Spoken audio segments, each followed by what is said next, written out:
அந்த குட்டி கண்ணனாகிய அரங்கனுக்கு பெரியாழ்வார் யசோதை காட்டுறா. அங்க பாடுறா யார் வந்திருக்கான்னு. உன்னுடைய தேவிகளான ஸ்ரீதேவி தாயார் பூதேவி தாயார் ரெண்டு பேரும் சமர்ப்பணம் பண்ணிட்டா. அடுத்து உன் தங்கை வர வேண்டாமா, அவர்களுடைய நாத்தனார் வர வேண்டாமா? அதான் பார், உன்னுடைய தங்கையான விஷ்ணு மாயை, யோக மாயை, விஷ்ணு துர்கை, அவள் வந்திருக்கிறாள். கண்ணபிரான் இங்க தேவகி மகனாக தோன்றிய போது அங்கே இதே துர்கை தானே யசோதைக்கு மகளாக பிறந்தாள் என்று வரலாறு பார்க்கிறோம் அல்லவா?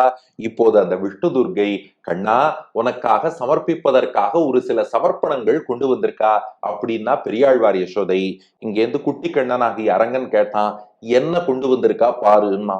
நாம சொன்னோம், அவளா உனக்காக கஸ்தூரி, கற்பூரம், சந்தனம் உள்ளிட்ட வாசனை திரவியங்கள் கொண்டு வந்திருக்கிறாள்.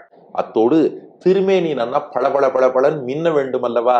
அதனால உன் திருமேனியில் சாத்துவதற்கான மஞ்சள், மஞ்சள் பொடி, மஞ்சள் காப்புக்கான மஞ்சள் பொடி அதுவும் கொண்டு வந்திருக்கிறாள். அத்தோடு உன் திருக்கண்களில் அணிவிப்பதற்காக கண்ணுக்கு மை கொண்டு வந்திருக்கிறாள்.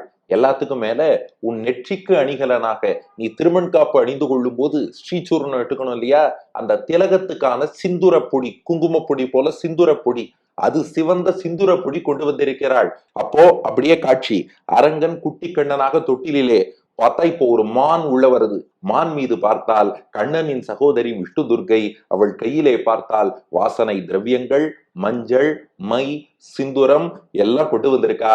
பெரியாழ்வார் யசோதை கண்ணன்ட்ட சொல்றா. கண்ணன் சொன்னா அப்படின்னா அணிவிச்சுடலான்ட்டான். இப்ப பெரியாழ்வார் யசோதை கண்ணனுக்கு ஆச்சரியமாக, நாமும் அப்படியே மனசார அப்படியே மனசுல தியானம் பண்ணிக்கோங்க. பச்சைகற்பூரம், சந்தனம், கஸ்தூரி எல்லாம் கலந்து கண்ணபிரானுடைய திருமார்பிலே ஆசை ஆசையாக அந்த வாசனை பொருள்களை அப்படியே நாம் சேர்க்கிறோம். அதற்கு மேல மஞ்சக்காப்புன்னு அவன் திருமேனியிலே மஞ்சள் பொடி, திருக்கோவில்ல திருமஞ்சனம் நடக்கும்போது கூட பெருமாளுக்கு மஞ்சள் காப்பு என்று சேர்த்து அதை நமக்கும் பிரசாதமாக வழங்குவார்கள். அந்த மஞ்சள் காப்பும் கண்ணன் திருமேனியில சமர்ப்பிச்சாச்சு. இப்போது அப்படியே மானசீகமாக செய்ய தடங்கண்ணுக்கு அஞ்சனமும்னு கண்ணனுடைய கண்ணுக்கு மையும் விட்டு விட்டுட்டோம். எல்லாம் எடுத்து நெற்றியிலே கண்ணபிரானுக்கு திலகம் வைக்க வேண்டாமா? அதற்காக சிந்துர பொடி, சிவப்பு வண்ணத்தில் இருக்கக்கூடிய அந்த சிந்துர பொடி, அதனால மேல் நோக்கிய ஊர்துவ புன்றம் திருமண் காப்பு கண்ணபிரானுக்கு அணிவித்து, ஆகா நல்லா நெத்திக்கு திருமண்ணும் குட்டி கண்ணனுக்கு இட்டு விட்டாச்சு.